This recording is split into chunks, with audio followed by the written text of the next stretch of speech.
I've had my fair share of embarrassment in life, but one period really beats the rest for sheer humiliation.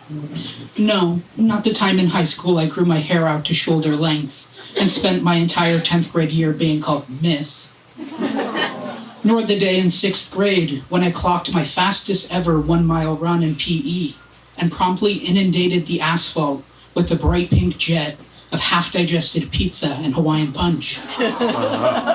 No. The most embarrassing, most shameful part of my life is the 2 years in college when I was actually kind of skinny for a while.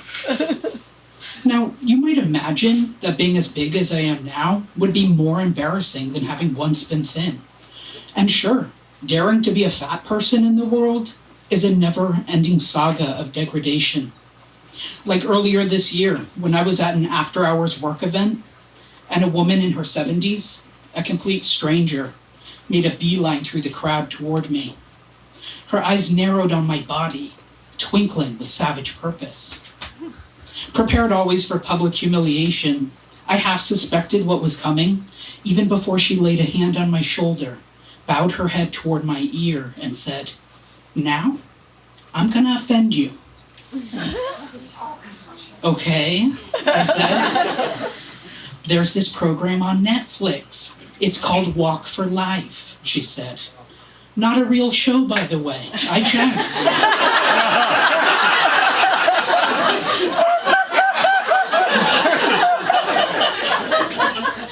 "Now, I want you to watch this program and really watch it," she said, "because if you don't change, you're gonna die." As far as I'm concerned, that's a death threat.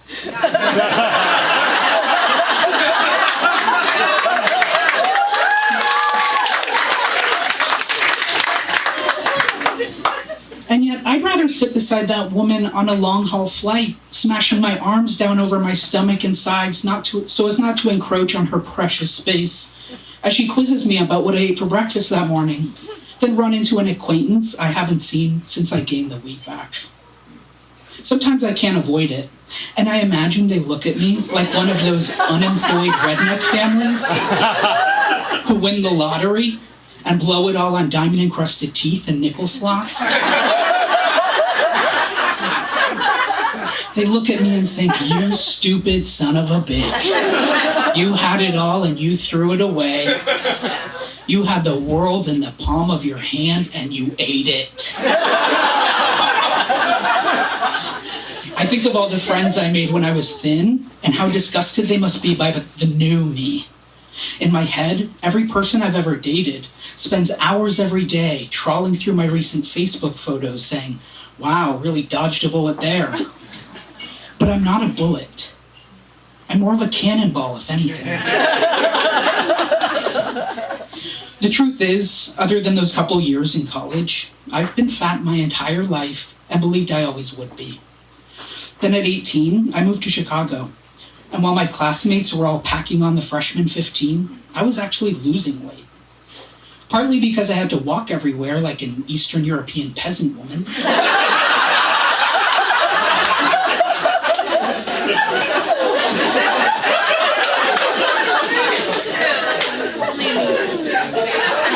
Partly because I was eating all of my meals in a dining hall, which made it really hard to scarf down leftover lo mein, standing in the harsh light of the open refrigerator at 2 o'clock in the morning.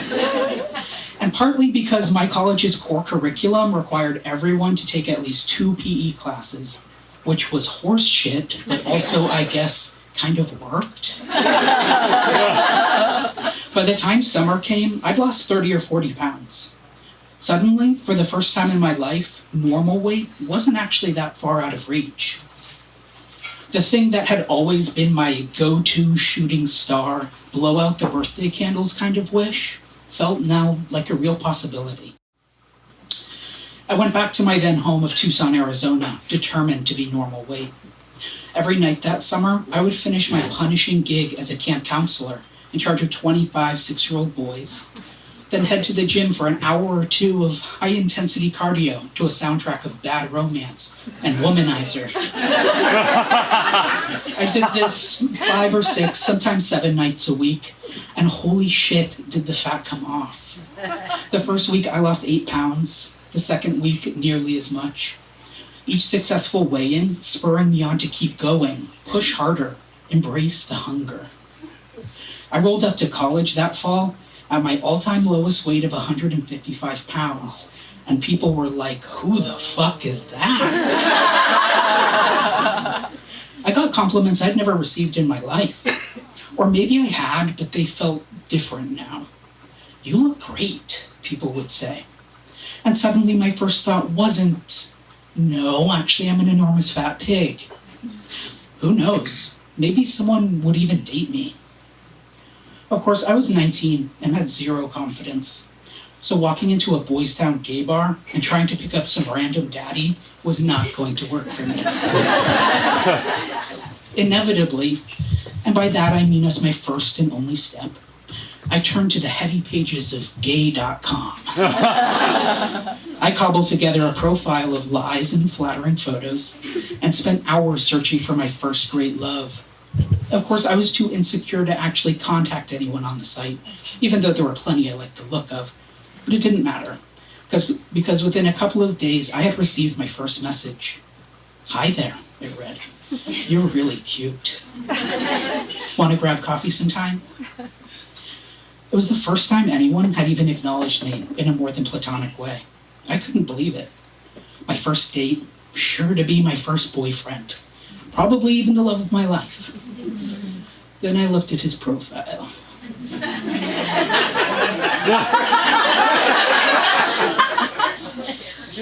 The message was from a guy named Daniel, a Colombian grad student at the business school. At 31, he was older, but I didn't mind that so much.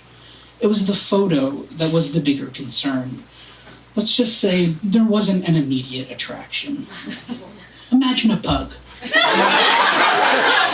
With the large, mushroom-shaped nose and bushy black eyebrows like Martin Scorsese, and you may be in the vicinity. Look, ugly is a strong word. A mean, hateful word, like the way some people use fat. And as soon as it entered my mind, I felt awful. After all, if his profile was anything to go by, Daniel seemed perfectly nice. He liked pizza and traveling and going to the movies, which were all great things to like. And out of the 1,000 Chicago area men on gay.com, he chose me to send a message to. Me.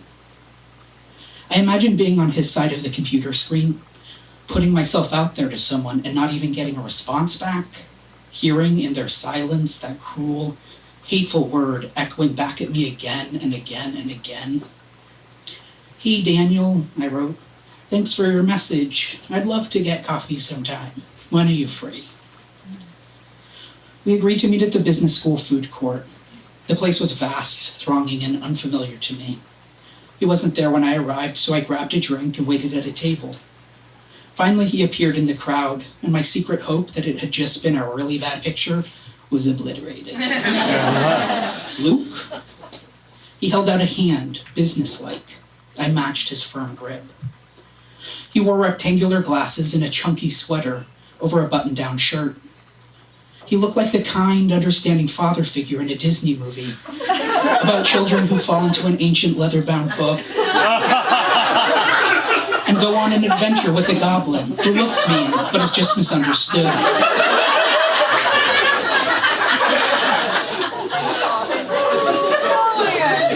"Sorry I'm late," he said, in his perfect English. "Oh, you already got a drink." So we went to grab a coffee as I held the table, kicking myself and thinking, why am I here?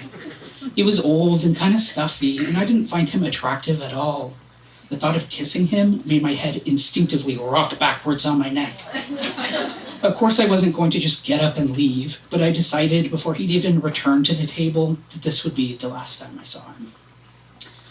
That night, Daniel sent me a message letting me know how much he had enjoyed our date, that there was a movie playing on the north side he wanted to take me to, and a good tapas place nearby.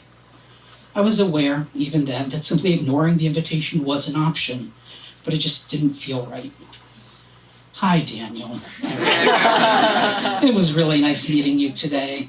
I think you're a great guy, but I'd like to just be friends. I thought the age difference wouldn't matter to me, but unfortunately it does. I'm so sorry." He responded almost immediately. No problem, let's be friends. Are you free for dinner and a movie on Friday night? Jesus, Daniel, I thought, can't you take a fucking hint? And yet, having told him I wanted to be friends, I couldn't then refuse to hang out with him. But I agreed to the movie. One final concession to politeness, I hoped. It was probably about 20 degrees that night. The wind searing and powerful. So strong, I could actually feel it knock me back as I stood waiting for Daniel on the platform of the 59th Street metro station. So strong it threatened to blow me off my feet. Wind could do that now.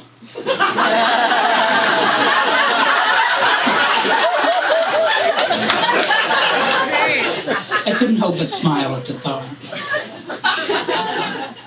Daniel arrived and immediately went in for the hug. His spicy cologne hit me like a palm full of black pepper and tobacco being smashed into my face. Oh, wow. You look great, he said, looking me up and down. And that's when I realized that I had been had. It was a second date, all right. And given my track record of not being able to say no, it probably wouldn't even be the last. I had a vision of myself trapped in an endless loop of dates and charming follow-up messages, month after month, year after year, till finally he was kneeling before me in a crowded restaurant, sliding a ring on my finger. And I was thinking, fine, but just for a year or two, I mean it.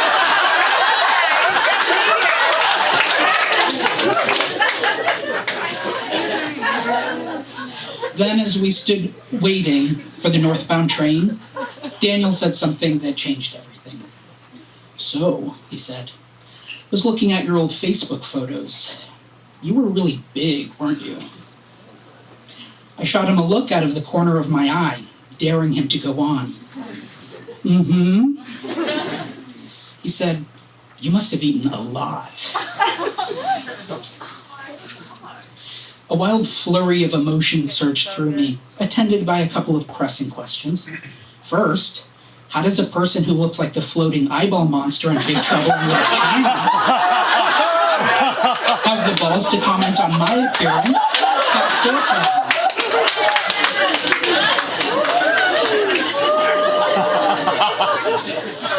Second, who exactly, and I mean this literally, who exactly did he think he was talking to?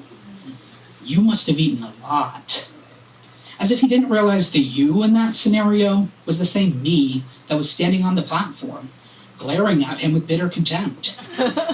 As if he had gone onto Facebook and happened upon a picture of some sort of alternate dimension me, an abstract idea of what I could have been, rather than the person I actually still was. Sure, maybe the guy was just making small talk. Maybe in some messed up way, he actually thought he was flattering me. But did he really think that because I'd lost some weight, I would be cool with his open disgust for my body and the mindless gluttony he was so quick to project onto it? That's what the weight loss commercials and diet gurus don't tell you about getting thin. Your entire life up until that point becomes nothing more than a before. You're reminded daily that no matter how smart or accomplished or kind you were when you were fat, you only really started to count as a human being once you got thin. Even now that I'm fat again, people still want to treat my body as if it were somehow apart from me, like a flu or something. A problem that, once solved, disappears forever and without a trace. They don't understand that my fatness isn't just the weight I carry on my body. Way more than that, it's the weight I carry in my mind. They don't get that even at my thinnest, I would look in the mirror and see the same unattractive, overweight body staring back at me. Every ounce of remaining flab magnified in my mind's eye to match my enduring self-loathing. They don't get that I don't need some creep to tell me how worthless I was and am. There's already one in my head who never lets me forget. At the end of the night, we rode the number 6 bus back to the south side. As we were nearing his stop, Daniel said, "Want to come back to my place for a drink?" This time, I didn't pad the rejection with a gentle lie about having to get some reading done or wake up early the next morning. I looked over at him, cast my gaze appraisingly over his snubbed nose and eyebrow forest, and said, no thanks.